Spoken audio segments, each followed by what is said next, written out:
Los Reyes Católicos y sus locuras de César Cervera es una obra que nos sumerge en el apasionante y a menudo sorprendente mundo de Isabel de Castilla y Fernando de Aragón, los monarcas que sentaron las bases de la España moderna. A diferencia de muchas biografías convencionales de estos gobernantes, Cervera opta por explorar los aspectos menos conocidos y más humanos de sus vidas, lo que aporta un enfoque refrescante a la historia. Esto es Historia entre líneas. Veamos los puntos destacados que encontramos con César Cervera. En el año 1492, la historia presenció una serie de acontecimientos extraordinarios que marcarían un punto de inflexión no solo en la historia de España, sino también en la de toda la cristiandad. Estos eventos, que ocurrieron en rápida sucesión, tuvieron un impacto profundo y duradero en el mundo. En primer lugar, en este año tan significativo, Antonio de Nebrija publicó su histórica gramática de la lengua castellana. Esta obra no solo estableció las bases del idioma español moderno, sino que también contribuyó a la difusión del conocimiento y la educación.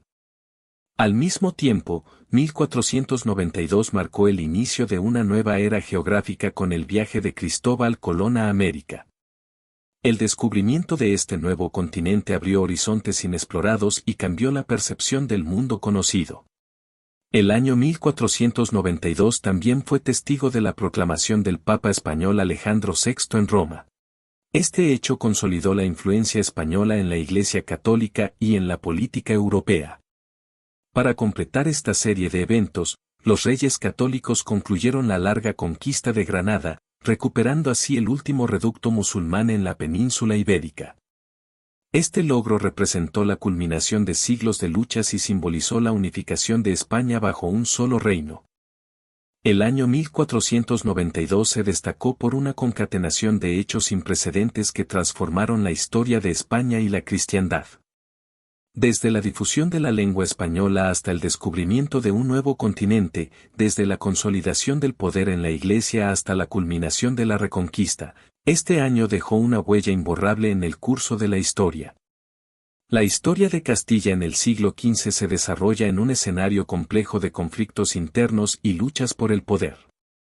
La corona se encuentra en una situación de vulnerabilidad crónica, mientras los nobles mantienen un control efectivo sobre el rey Juan II, el padre de la futura Isabel la Católica. Esta influencia llega al punto de que los nobles no solo gobiernan políticamente, sino que mantienen al rey físicamente en sus castillos.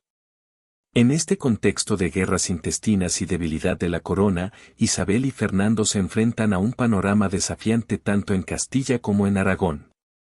Su tarea no es erradicar la violencia que impera en la época, sino más bien tomarla y utilizarla para sus propios fines y empresas. Este escenario no es exclusivo de Castilla, toda Europa se encuentra en una época marcada por epidemias, hambrunas y dificultades económicas. En medio de esta crisis surge un rey, Pedro I, quien es visto por algunos como poderoso y por otros como débil. La rivalidad entre Pedro y sus hermanos bastardos, liderados por Enrique Trastámara, da lugar a una dinastía que nace con un oscuro episodio de fratricidio. La dinastía Trastámara, en este sentido, lleva consigo la marca de Caín. Cabe destacar que cada persona interpreta la historia a su manera y la vincula con su realidad presente. En ese momento, Isabel y Fernando no son conscientes de que han encontrado un continente nuevo. No comprenden plenamente las ventajas económicas y militares que les brindará el acceso a estos nuevos recursos. Colón, aunque es un cronista entusiasta, a menudo exagera sus hallazgos, lo que despierta la imaginación de los reyes católicos. Sin embargo, al principio, ni siquiera ellos pueden imaginar la magnitud y el potencial de América. Fernando, que muere posteriormente, tiene una comprensión más clara de las ventajas de América, aunque estas riquezas a menudo quedan fuera del alcance de las cortes europeas. El acceso a los recursos de América confiere a la corona española ventajas económicas considerables que sus homólogos europeos no poseen, aunque en ese momento no son completamente conscientes de su alcance total. La historia de los reyes católicos está marcada por un periodo de turbulencia, conflicto y descubrimiento, en el que España se convirtió en una potencia global. El siglo XV marcó un punto de inflexión en la historia con la llegada de los reyes católicos, Isabel y Fernando, al trono de Castilla. Sin embargo, en ese momento, desconocían por completo la existencia de los vastos imperios americanos que estaban por descubrir. Los imperios azteca e inca se convertirían en una vía de desarrollo fundamental para la monarquía hispánica. Inicialmente, las exploraciones se centraron en las islas del Caribe y las Antillas, donde se obtuvieron modestos beneficios económicos. No obstante, estos beneficios pronto aumentaron, especialmente para Fernando, quien se encontraba políticamente limitado en su relación con Aragón. Los recursos que provenían de Castilla le permitieron llevar a cabo empresas tanto en Castilla como en Aragón. Un ejemplo significativo de esto es el proyecto italiano y la conquista de Nápoles, que fue financiada con los recursos de Castilla. Esto provocó que la política exterior de los reyes católicos se centrara más en Aragón que en Castilla.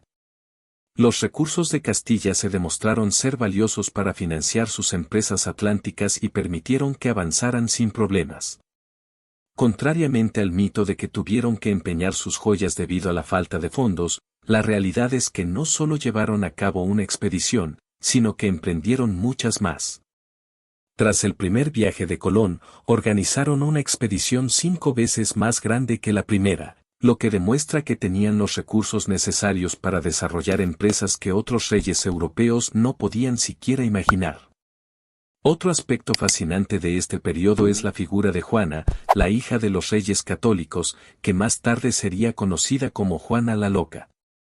Su estado mental es un enigma histórico que ha intrigado a generaciones.